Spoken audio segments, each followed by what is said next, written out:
Thank you very much, Mr. Speaker.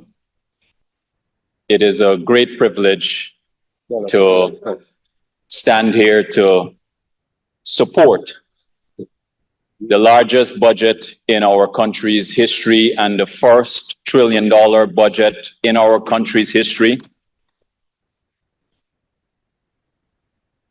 And I'm not going to be unkind to the previous speaker. I'm going to chalk it down to her first attempt at shadowing this ministry. But her presentation was emblematic of all of the presentations that I've heard in the last day and a half, which is that it reminds me of the 𝐁𝐔𝐃𝐆𝐄 River. Wide at the mouth, narrow at the source. Narrow at the source.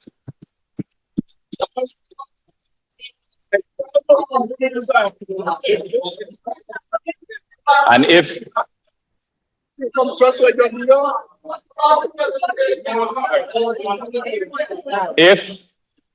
the honorable member was really interested in culture, she would note and read on the very same flyer that she was referring to that it was a literary festival, not literacy festival. But I leave that to one side. And she's a teacher. She's a teacher.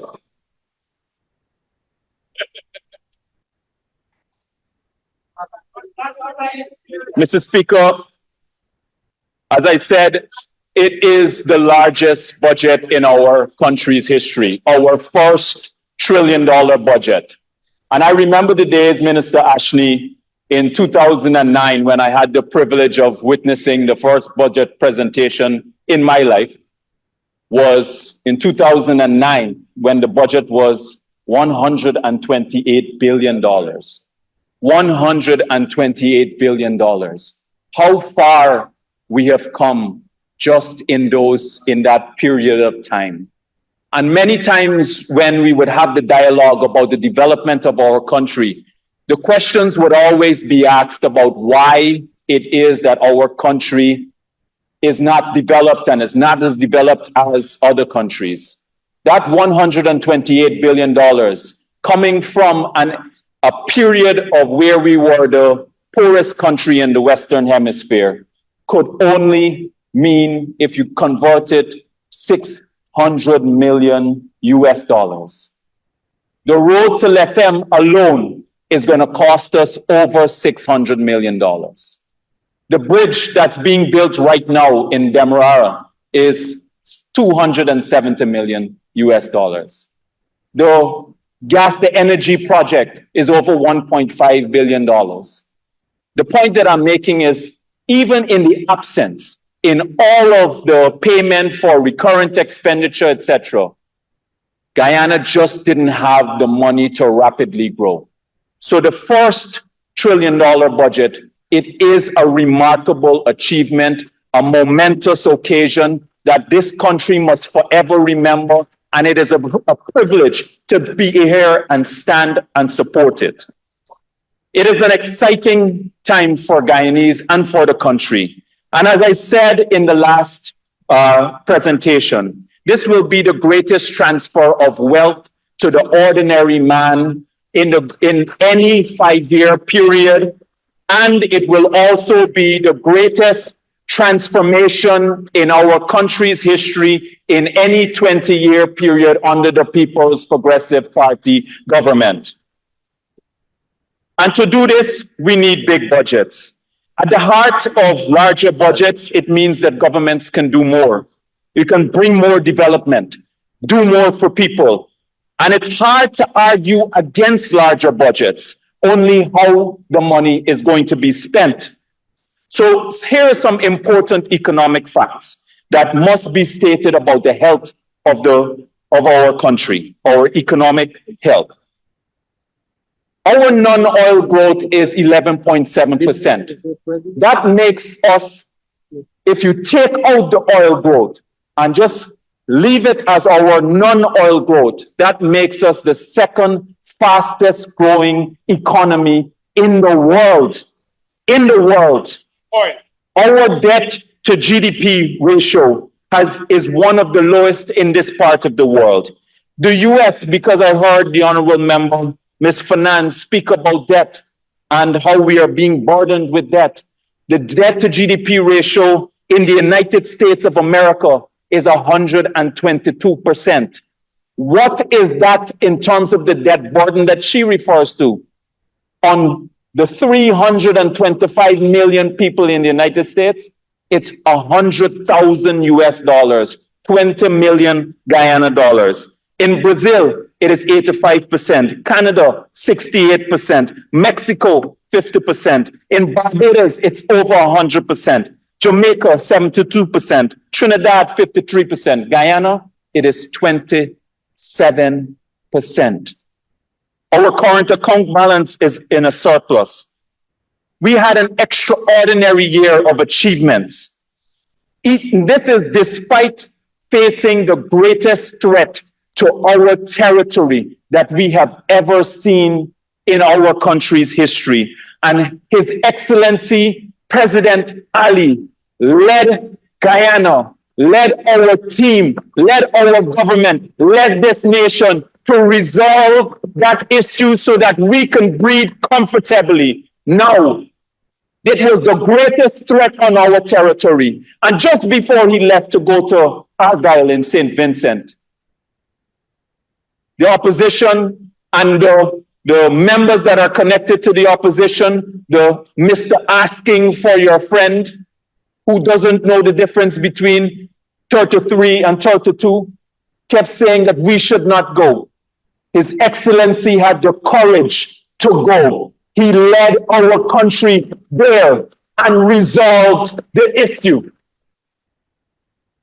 So we also obtained our seat, the largest vote in the UN for the UN Security Council. We had many foreign secretary visits, including that of the Secretary of State for the United States of America. The Emir for Qatar came here too. India, etc. We have 12 branded hotels under construction, many of them Guyanese owned. 7,000 scholarships awarded last year, 21,000 in total. You have over 10,000 house lots being allocated, 30,000 in total. Schools under construction, more teachers in training, the highest grades that we've ever had. We have 12 hospitals under construction, and 6 will be completed before 2020 or by 2025. Amazing results in telecommunication, in our telemedicine. We have 5 oil and gas projects already approved. Public Works completed 2,600 projects in just last year alone, 4,000 since 2020. Amerindian villages received $4.6 billion directly to the villages themselves. All of them received it from the sale of our carbon credits, which was a world-class achievement for us. No other country in the world was able to secure that, led by Minister Vic and the Vice President. A new cell phone operator has entered the market after the People's Progressive Party liberalized the telecommunications sector, which APNU failed to do, despite promising that they did that. There are over 10,000 cars being registered every 5 months in this country. Every 5 months, a new car is being registered by the ordinary man.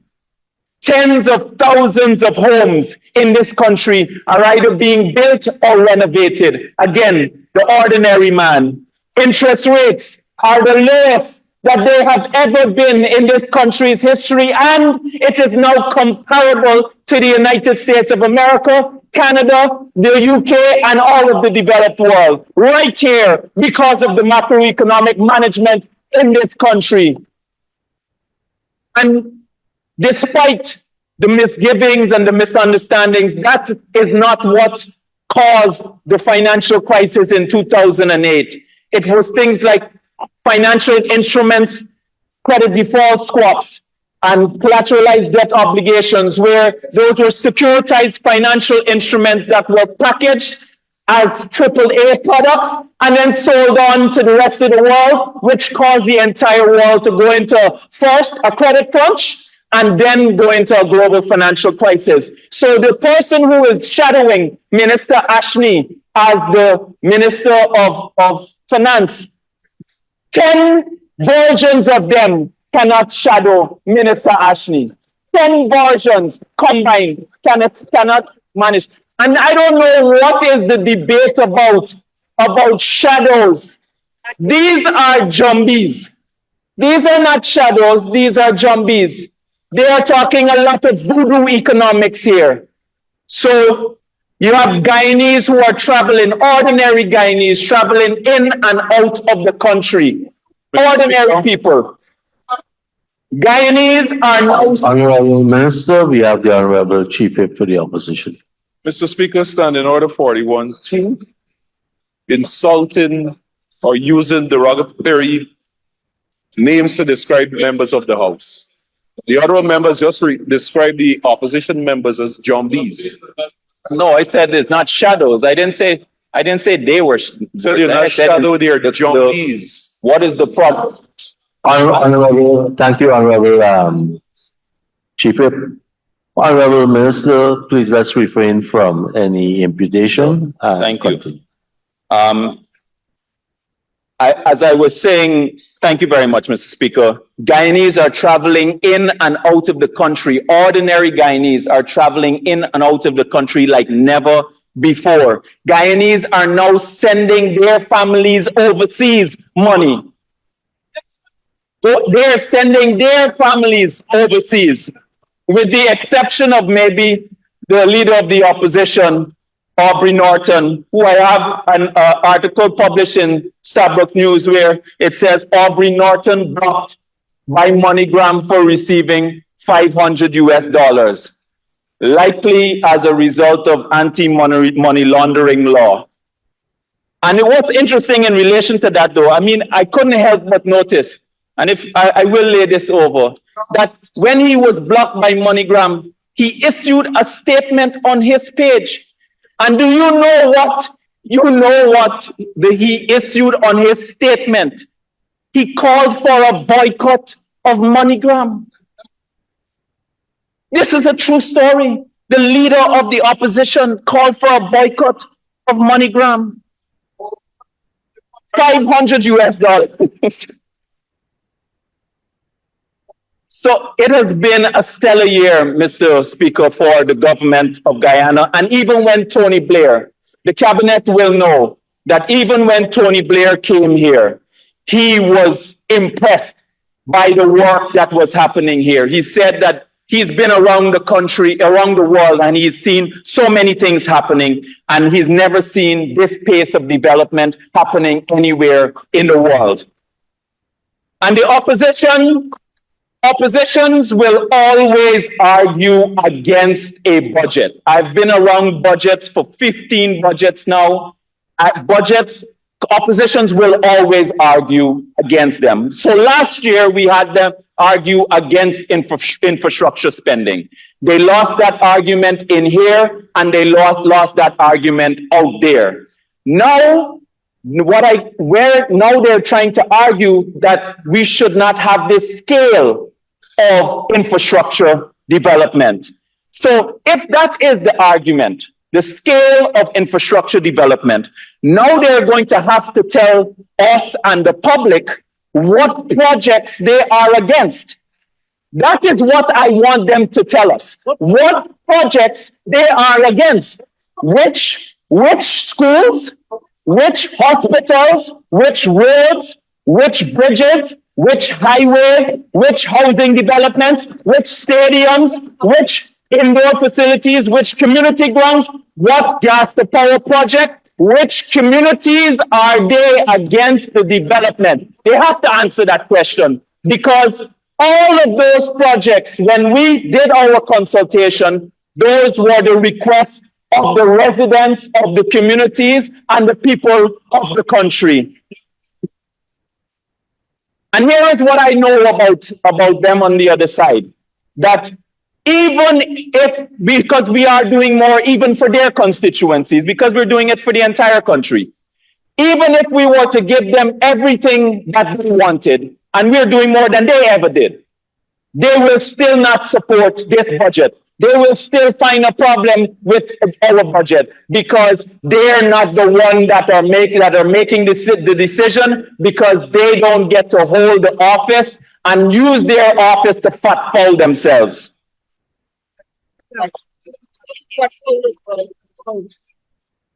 And here is what I can say. I don't know why they keep telling people that they will win the next election. They just had a rally at Burnham Court, and they couldn't even fold up a basketball court with people. They couldn't even fold a basketball court with people. And the same man that you have an obsession with, the Vice President, Jack Dale, maybe if you learn something from him, you can actually win an election. This is a man that has already won 3 elections, and one of those elections, he put you out of office. Ray Lewis taught me, you can never become the master unless you learn from the master. So here is what I want people to know about oil and gas development. And it is wrong to say for Mr. Peter Halley that we don't speak on our sector. We have given 2 hour press conferences on our sector. And here is what I want people to know very clearly, and I see the media making comments about this. We have been producing oil in this country for 4 years. That is true, but we have only spent 2 years in our economy. We have only spent oil money 2 years in our economy, and we have seen how rapid the expansion has been on the economic activity. So it is wrong that they are quoting, and context is extremely important. It took Dubai 40 years to develop to the kind of country that everybody is exciting about, and the scale of investment is much larger. One hotel alone in Dubai is over $1 billion US. The airport in Dubai is over 80 billion US. It took Norway 40 years to develop and 25 years of spending oil money in their economy. And now they have $1 trillion in their sovereign wealth fund. And I want to share an experience that I had while in Aberdeen on a chevening scholarship. Not a scholarship that of $76 million for one family. Never was it the case that this was on a chevening scholarship. While I was there, I want you to know what I experienced, and I want the members of parliament to know, and I want the country to know that when I went there, I got the immediate impression that 1/3 of the that something was missing.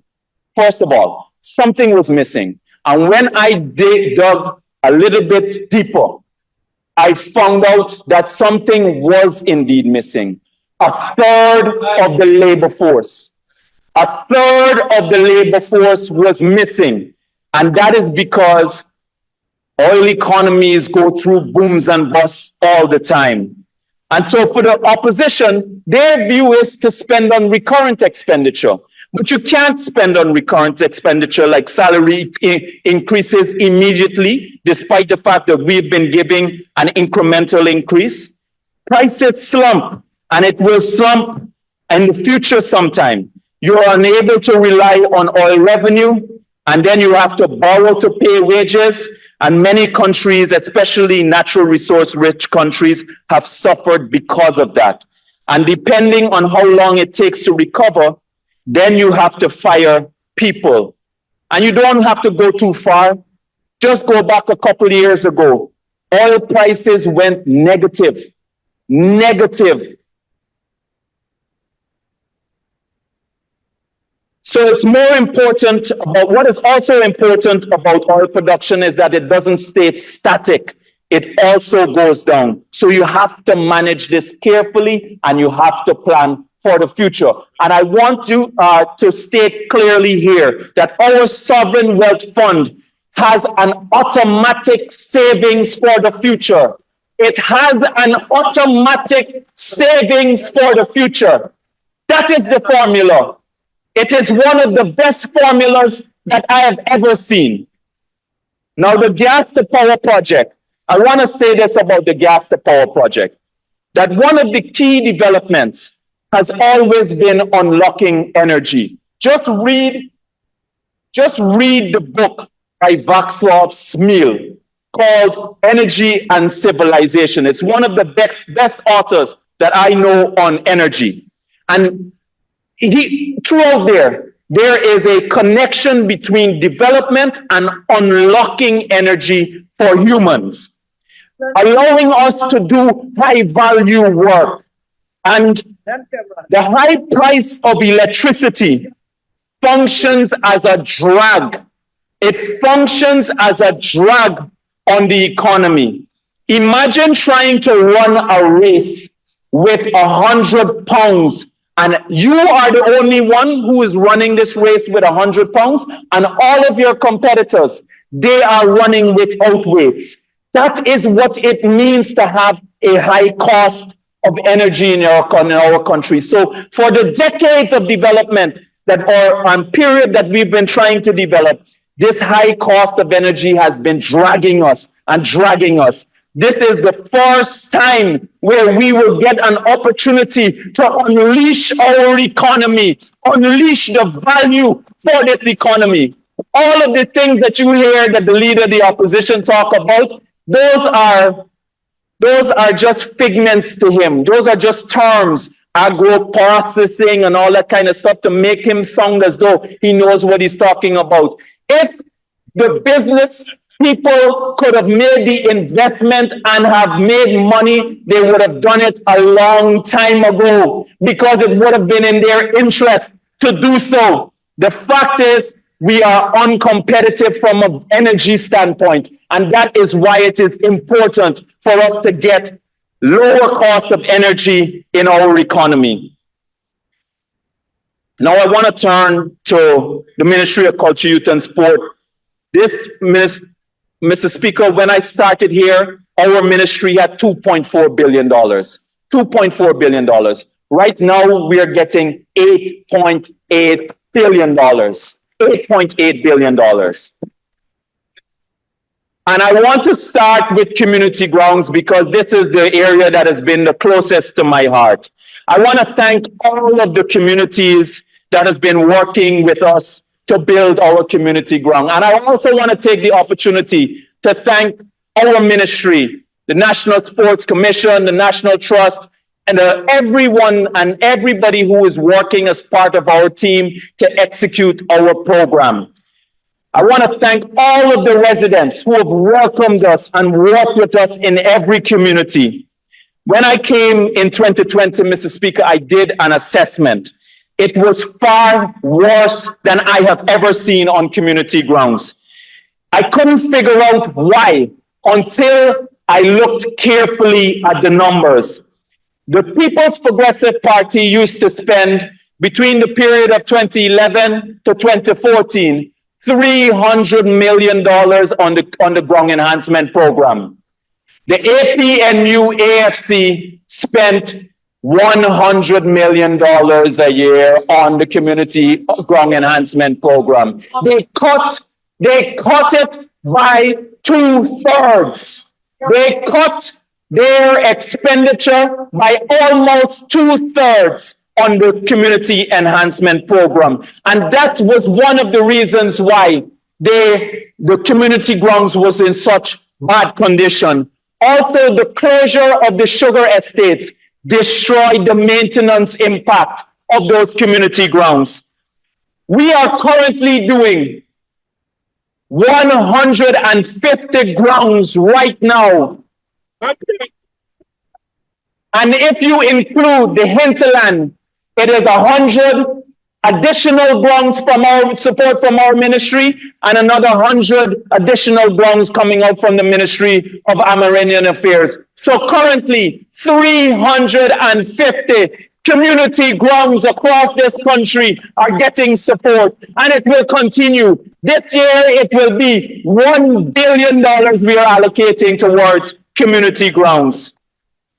And I know why, because it's been so important for bringing this country together, to develop our talent, to help to improve our health and well-being, and to improve even on our mental well-being. So even though the big projects will feature prominently, the Community Ground Development Program has been the one that is closest to my heart. Mr. Speaker, under our sport program, we, after securing the CPL finals and semifinals for the first time ever, we won. The Guyana Amazon Warriors won for the first time ever. And we got that monkey off of our back. We had the largest medal allocation in this country's history. I want everyone to know that facilities has always been our biggest problem. Even though the APNU AFC did nothing but the Durban Park in their 5 years, where they spent $1.4 billion on Durban Park, and $600 million is unaccounted for, cannot be found. And that is what they consider complete. That is not complete, that is complete of fraud. Complete of fraud. We are currently building 5 stadiums, 6 indoor facilities, and these are multi-year projects. Multi-year projects. I've spoken about the number of projects, the gymnasium, the racket center, the squash court building that we completed, and that bubbles court is being installed as we speak. The folks have already come into the country. That court will allow us to host in the region, the only country that will allow us, other than one other location, to host international squash. We completed the installation of the track. What in Linden, what the APNU AFC failed to do in this period, misled this country. They did not even purchase the synthetic material. We completed the installation of that track. We resurfaced the track at Lenora. We completed the installation of international standard lights at Anna Regina, New Amsterdam, Iflot, Mackenzie, Linden, and Bayrock will soon get theirs. International standard lights. We completed the international fast-drying multi-purpose grounds in Anna Regina, Linden, Albion, and we also, at the National Stadium, we installed for the first time ever our electronic scoreboard, multi-screen electronic scoreboard. We commenced the construction of a new stand at the Guyana National Stadium.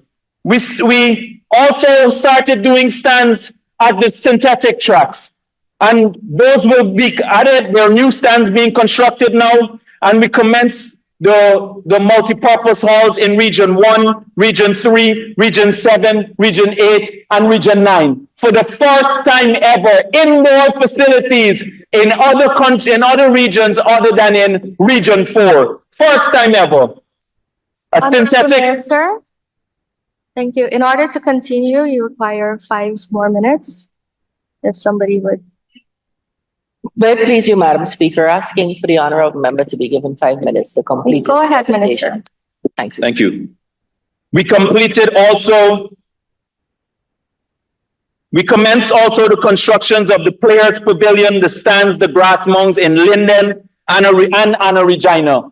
Those are multi-year projects. They will be completed in 2024. And I'm also very happy that we were able to pull down the Mackenzie Sports Pavilion because that was a relic of the past. In fact, it was what I call the incubus of colonialism. Incubus of colonialism. That used to be a location where non-whites could go when they couldn't go to the whites-only locations. That at Watuka, that is what that building represented. We were able to pull down that building, and a spanking new building, 3 stories, will be built there, built by this government, built by this Guyanese people, not relics and incubus of the past. INCUBUS. It means evil spirit. Evil spirit. We also completed our draft for the sports policy. We completed the audited financial statements for the National Sports Commission. We also completed the draft for the horse racing legislation. We did about 14 meetings just to complete that draft. On the culture, Madam Speaker, we completed. This has been the greatest year of achievements for us too. We have surpassed every set target that we set for ourselves in our budget. We aimed at 30 events. We did 46 events at our. I won't list them all because we're running out of time, but I do want to list a few. So after returning MASH, we had independence in Region 9 for the first time ever. We did the literary festival. We have a drama support program for plays, and we put on plays of Sada, Makantali, and Last of the Red Men. Several initiatives also we initiated to commemorate the 200th anniversary of the 1823 revolt. We after establishing a committee, we had the remembrance event, a cultural festival, an exhibition. We also initiated a creation of a commemorative coin, which will be produced this year, and a stamp, and a documentary, which we're about to release. We commenced the process of getting digital access to our archival documents, which have been stored overseas. Guyana will now get access. We are commenced that process to get access on our historical documents, which other countries took from us. We also had, for the first time ever, our CPL halftime show, our One Guyana mega concert. We had the Night of Patriotic Reflection at a time when we needed it in this country, when our sovereignty was under severe threat. We expanded the youth culture camp to take it to every region, where 420 young people benefited from this all across this country. Currently in the ICA, I heard the other honorable member say we don't have money for the drama school and the dance school and the art school, etc. All of that money is contained. It's unfortunate that you don't know how to read the budget properly, but I will forgive you because you are new at this. But all of that money is contained as part of the Department of Culture under the Institute of Creative Arts. Under the Institute of Creative Arts that Minister Frank Anthony started, and they did nothing to do. And I want to announce here that we had our assessment. We had our preliminary assessment with the Accreditation Council, and we have satisfied more than what is required for us to be accredited. So from the moment that we institute our board, which Cabinet will approve, we will now get accredited. I want to turn quickly to our youth program, Mr. Honorable Speaker. Minister, I'm sorry, your time is up. Give me 1 minute to conclude, Ms. I give Speaker, you 30 because I want to, seconds. 30 seconds. I want to show to the public what we were able to get our institute.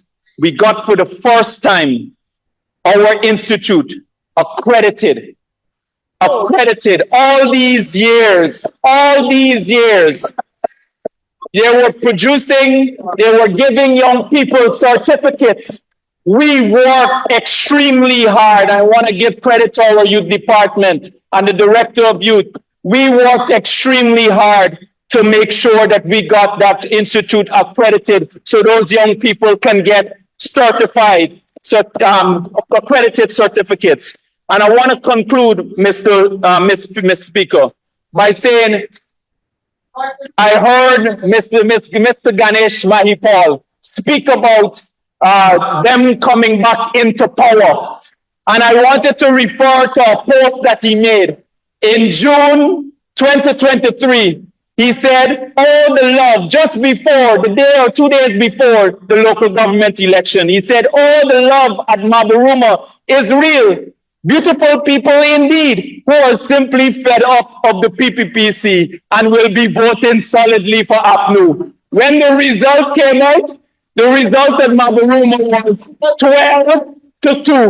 12 Minister. to 2. So when we hear from members of the opposition that they are coming back into power, they are coming back into opposition for 30+ years. Thank you very much, Mr. Speaker.